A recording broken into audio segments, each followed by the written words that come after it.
there is a window of opportunity. Let's put it positively. There's a window of opportunity to get things right onto the right course of action until 2030. So we still have a number of years where we need to take decisive action. The good news is that we know the main technologies that will clean up our energy systems in the years to come, that the costs for those technologies have come down dramatically, so the solutions are available and they are affordable.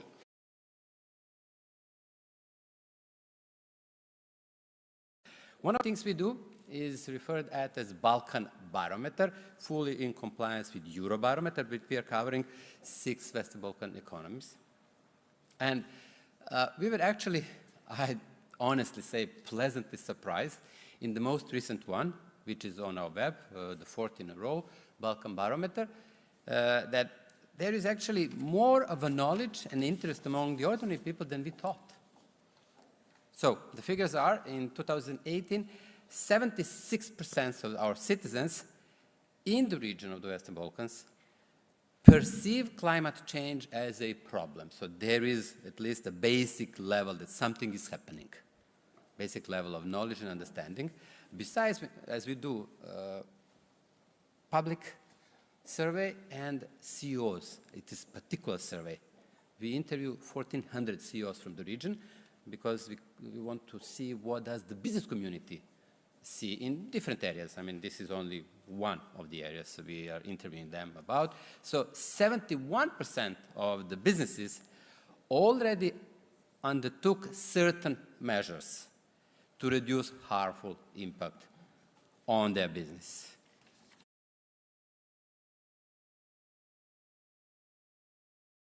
I want to emphasize in particular the governance regulation, because this is a completely new regulation.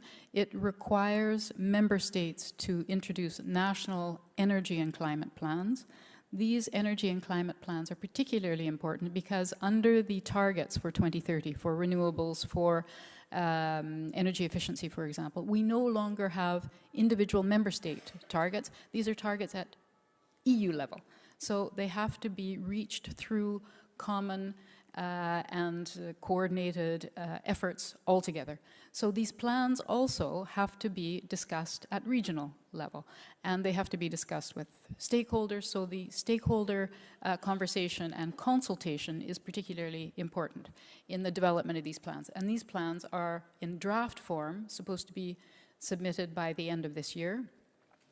And we are going through a whole process of technical assistance, discussions with the member states.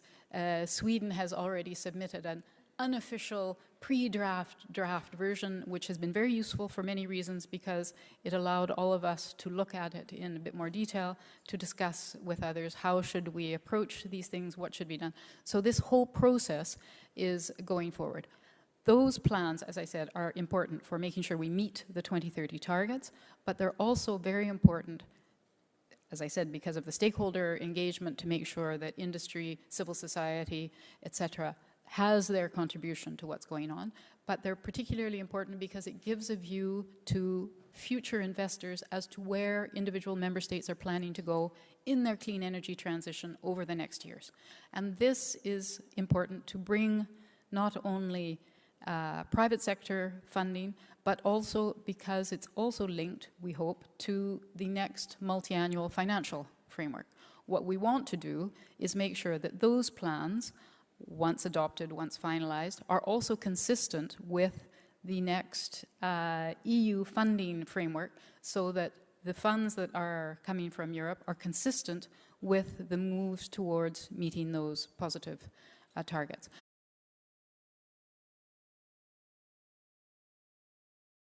I mentioned, of course, the energy community.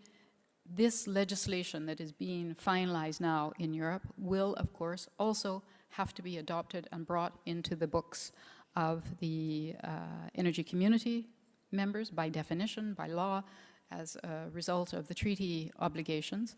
The energy community members are, of course, all the Western Balkan states, plus Ukraine, plus Georgia and Moldova, our neighboring countries. So this will help also to expand the internal market for energy in this region help us with interconnections. Now, I leave it to Yanis to tell you that it's not perfect, not everything is working as it should be, but we hope that with some of the other changes that we're looking forward to, this will help to develop and work even better.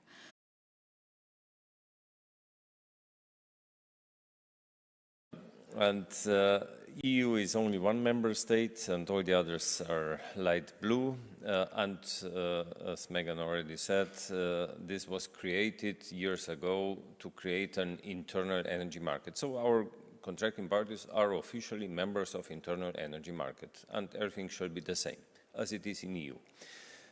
But is it really?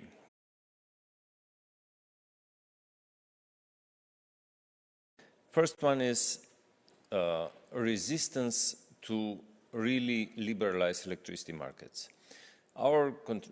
You see here a vicious circle. Political issues determine non-market liberalization. There is a dispute between cost and aims, Serbia, Kosovo. There is a strong influence of different lobbies not to open the electricity markets. National regulatory authorities are not really independent in all Western Balkan 6 countries. State aid authorities are weak, in some countries even not functioning, and so on and so on. So, third energy package, our mission of the third energy package was to transfer or to transform ex-regulated socialist non-market designed electricity or energy systems into market functioning energy systems, and we call this first transition. And this first transition is in a vicious circle of challenges to cross-border cooperation, because everything happens inside the country. So as soon as you liberalize the market, then of course you bring in fresh air from the neighborhood. And this really still didn't happen in Western Balkans.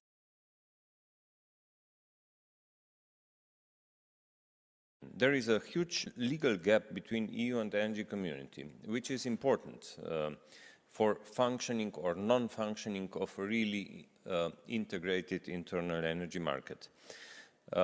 One of them is that third energy package obligations are relevant only among energy community contracting parties. EU member states on the border, so Croatia, Hungary, Romania, Bulgaria, and so on, are not obliged to respect third energy package on the border with EU member states.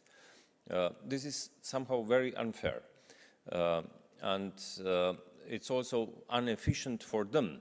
So some of them do respect it, some of them do not. But there is no legal regime which would cover this open wound, I will say. And this has several practical implications.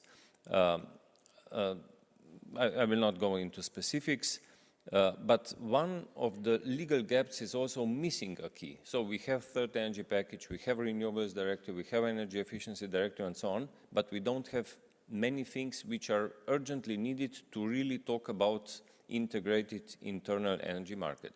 For example, our contracting parties do not respect VAT directive. So tax regimes in our contracting parties are different than in EU member states, and this could be solved if the VAT directive would be part of our acquis as well. But Commission has to bring it as a proposal to our Ministerial Council. I think it would be everybody would be happy, at least energy ministers, because they are weak in the discussion with finance ministers. But I went to DG Taxud in Brussels. I really asked them, please be active. No, they're not interested. DG Energy is more, but Commission is also consists of very many universes. You know, it's not only one institution. State aid and competition acquis is not really respected in our contracting parties. This is a problem, for example, which popped up in Kosovo. Goran previously mentioned huge investment in Kosovo Sea coal power plant. This power plant is somehow backed by several state guarantees, which were not confirmed by the parliament yet, but signed by the government. But all of them should go through an assessment of state aid authority. And it didn't go through state aid authority because state aid authority practically doesn't function. So we, as Secretariat, started a pre-infringement procedure and alarmed World Bank and the others. And then they said, oops, if this is illegal, banks don't like illegal projects. Then it became a problem. But this should function, and the state aid and competition acquis shall be transposed in our contracting parties as well. And governance regulation about integrated energy and climate plans, okay, this is very new. It will come to our contracting parties as well, but it's not there yet. And ETS directive is also not part of our legal framework. And this somehow will become bigger and bigger problem with, I will go here, with carbon price developments. In the past, when carbon price was low, this was not a problem. But now it's becoming higher and higher. And our contracting parties, without ETS directive, are, okay, in this case, in much better competitive position than EU member states, but we are on the same internal energy market. How you can have two completely different regimes on the same internal energy market? I'm going back. Challenges of policy integration are, of course, in these different legal regimes. So in this holy triangle, energy efficiency, renewables, CO2, limitation of CO2 emissions, we are missing one angle in energy community contracting parties. And this is, of course, you can see 2020 targets in energy community were 20% less energy, improvement in energy efficiency, 15% more renewables. In Europe, it was, in EU was 20, and 0 in relation to CO2 emissions. In 2030, for 2030 targets, which will be discussed on our Ministerial Council in 2 weeks, I think we will, I hope we will come on the same playing field as EU. And there is already next challenge, regional cooperation under integrated national energy and climate plans. This is now still a recommendation, but it will become an obligation already next year, a legal obligation.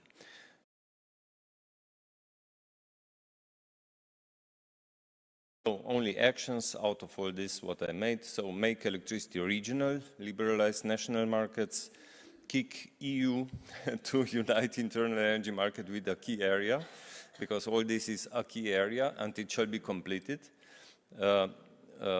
Name fossil fuels, don't fossil fuel subsidies, don't fame them as defending the rights and other things. Make renewables financially sustainable, so lower cost of capital, save taxpayers' money with replacing feed-in tariffs with auctions and with fighting against state aid, and see renewables and energy efficiency as an opportunity for job creation. And most important, build everything on the rule of law. This is something what our region is lacking sometimes as well. Thanks a lot.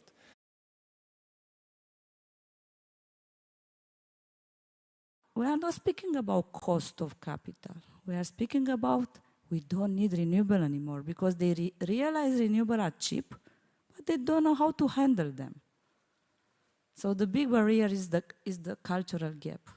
Because for them, renewable, it's something they used to say it's expensive. We went there and we demonstrate them. Listen, I can put another 3 gigawatt of wind energy. And by the way, I don't need subsidies anymore. I only need market design. I only need investments in the network and interconnection. I need demand-side response, and I don't need subsidies anymore. It's not good.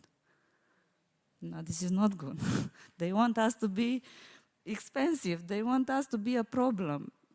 Because the more we solve the problems, the more they will reject the idea.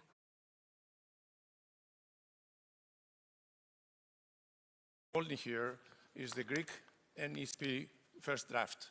Okay, it was announced on Tuesday. Some of the principal architects of this are sitting in the audience, including our Director General for Energy. It came out, and as you can see, it's very nice to be able to shake it, okay? But more importantly, it has a list of things that need to be done, including a 32% of renewables on gross final energy consumption, which indeed means a whole bunch of things that need to happen by 2030. One of the major things that have to happen is that indeed to meet the target of 32% on renewables, basically it says that the wind has to go from 2.6 thousand megawatts to about 6.4 megawatts, thousand megawatts. PV has to go from about 2.6 again, it's just a coincidence this year, actually the end of 2017, to 2,900 megawatts. That automatically means that the investment for that is of the order of 30 billion by 2030, plus or minus a few billion, you know. As Irv Dirksen, an old senator of the United States, used to say, a billion here, a billion there, pretty soon you're talking about money. But indeed, that's the amount, the magnitude of what has to happen. The situation in Greece, as a matter of fact, Yanis showed a slide of what the cost of capital is in various countries in Europe. Greece was in the slide, I think it's a little bit exaggerated, but it was 12%. The highest in the Balkans, west, east, north, south, the highest, including 7% for Portugal, which had gone through the same, not the same magnitude, but the same process that we have gone through as an economy. And clearly that is something that needs to be addressed in a way to make sure that these investments that will be needed to reach the goals that have been set become reality.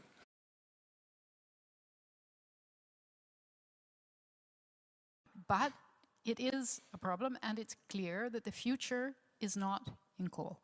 So we have to also see, for those regions and those countries that are transitioning away from coal, ways in which we can save those jobs, find new and better ways for those people to have good, solid employment, and also the few people in Europe who are also working in the power sector involved with coal, etc. So that's what the Coal Regions in Transition initiative is intended to do.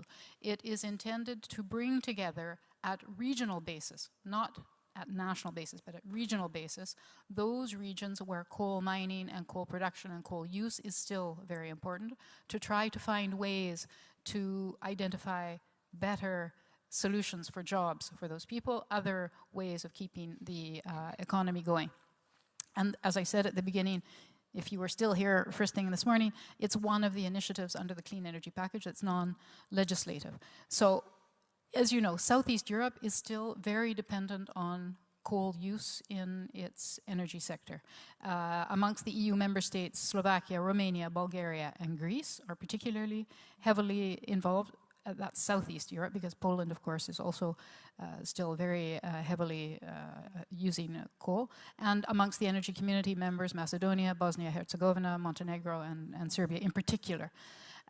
So this Coal Regions in Transition, as I said, it provides bilateral support, in particular to those regions that are willing to participate and to carry out this work. We have a number of country teams that are specifically working with Slovakia, Romania, and Greece. Those are particular ones. And we have something called the Structural Reform Support Service within the Commission that helps countries adapt and change their economies and the way in which they manage. So that Structural Reform Support Service is helping these country teams in Romania, Greece, and Slovakia to help the transition away from coal in those regions, in those particular countries. Then the platform itself, which was established last year, brings together all these coal regions. They exchange good practices. They identify ways and means to find new jobs and reskilling and etc. for the people there. It also helps them identify existing funding under EU provisions. We have lots of funding mechanism, structural reform, regional funds, etc. And it tries to bring together those funding mechanisms and possibilities for the regions to help them to move forward. It's also open to non-EU member state participants. So the regions in, for example, energy community countries or others who are interested to participate are welcome to come to the meetings.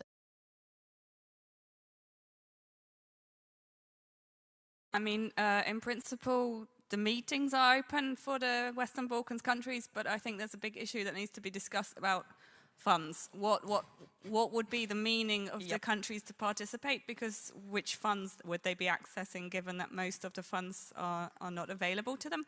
So I think that is the discussion that needs to be had that would make it much more interesting for them to participate. And I definitely think the need is there. Whether the interest is there, I haven't seen it yet. But I believe if the funds are there, the interest will follow very quickly. So, although, I mean, having said that, also funds are available for energy efficiency, and that hasn't always followed automatically. So, yeah, it's not a given. However, yeah, the need is there. There are regions like Kičevo in Macedonia, for example, which are really already undergoing a transition, whether they like it or not. And there are a lot of regions that haven't even realized that they're undergoing a transition because their coal plant is still open, their mine is still open, but they've been continually reducing the number of workers for years and years and years, and no one is acknowledging this. I mean, the example that always sticks in my head is Tuzla, which this will know much more better than me, but the number which is always in the media, we're going to build a new plant and save 3,500 jobs in the mine. Sometimes 4,000, but mostly 3,500. And then when we started to look into the figures, there hasn't been 3,500 people working in those mines for the last 10 years. So you are not going to save jobs that already don't exist, part of those jobs. So there is a load of work to do with raising the awareness. And I think definitely one of the values of this platform is to raise the potential for the regions themselves to start to assert themselves. Again, we come back to the discussion that was had earlier about cultural barriers. I think one of the problems in the region in general, not only for this question, is that there's a strong legacy that the state must act. The state must solve everything.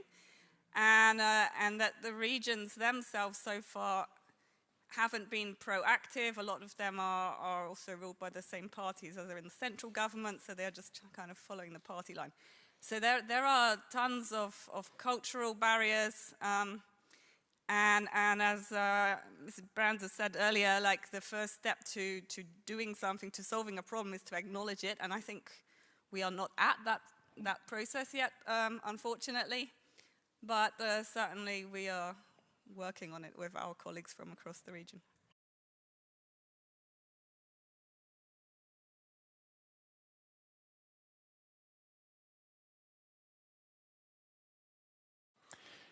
Before I go in details, I would like to share with you my first thoughts about the just transition. We heard from Mr. Kopač two transitions, the first one to market and the second one to climate and energy. So now the third one, which is just transition, so it's three transitions we have to undertake at the same time.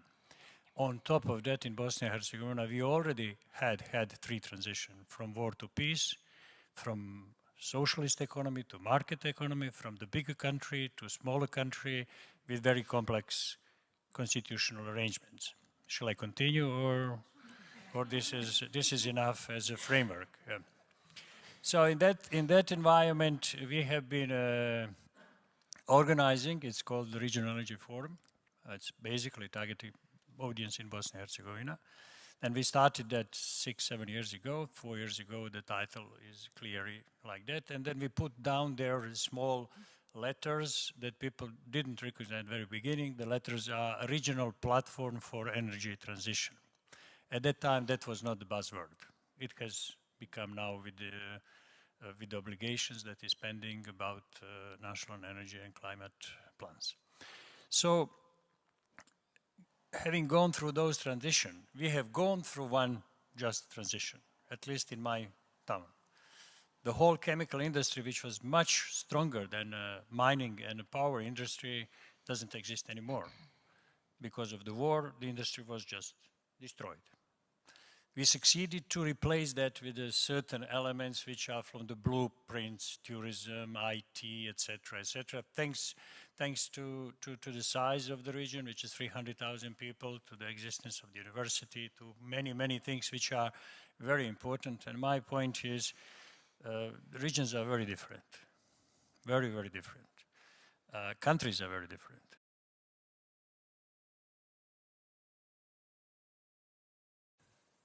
People know that the jobs are being lost. I mean, you cannot acknowledge when you in 4 years' time in a coal mine drop down from 4,000 to 2,040. I mean, it's visible. Common people know. The secondary school for miners in a town, just imagine, Tuzla is the mining town from Austro-Hungarian time. So it's more than 100 years. So the secondary school, even they gave the stipend to students this year. For the secondary school, there's 3 students who wanted to study mining. So people understand, people know what is really coming up. The question is, how do you, in an organized way, go through that process? Apart from what has been said about the economic restructuring of the region, because that's I think the name of the commission in Germany. It's not closing coal mines, it's economic restructuring of the regions. I was really happy when I heard a few days ago, or read a few days ago, that in Spain the new minister agreed with 1,000 miners and trade unions that they will go through the process of closing the mines and restructuring. And then I saw the figure, 250 million euros. I mean, we cannot talk seriously about this unless we see how that programs, we will make the programs. We'll make the programs even if we don't get the horizon, because we have to. How that will be realized. One opportunity is that local governments have gone through the process, they have the knowledge, they have even financed some of the restructuring that has happened so far, and I hope that will be one source, but then we have additional problem which is characteristic for the former Yugoslavia. All the countries in the Western Balkans, apart from Croatia, it's even for Slovenia, which is also the member, but not Southeast Europe. In Bosnia and Herzegovina, 25 district heatings on oil and coal. In Serbia, multiply by 2. That's the issue that have to be solved. Now in Tuzla, it's not the issue what will happen with the coal mines. Now it's not the issue what will happen with the miners. I told you, people know. The question is how the district heating will be functioning. And I heard this morning, yes, think about that, but don't think about gas. So no coal, no gas. So we have to figure out, and we'll be working on that. What's the alternative? And it's not only one town, it's the town which is 50% of the household is connected to the district heating. Think about 450,000 people who are connected to the district heating. So we are working now to find, I mean, what's the solution? Unless you go with a potential solution to the mayor, and we've been talking to him for the last 5 years, don't expect the local politician to come up and say, well, we have to go into this process. From the point of view of decision makers, the simple lack of belief that renewable energy actually could keep the lights on is still a huge issue.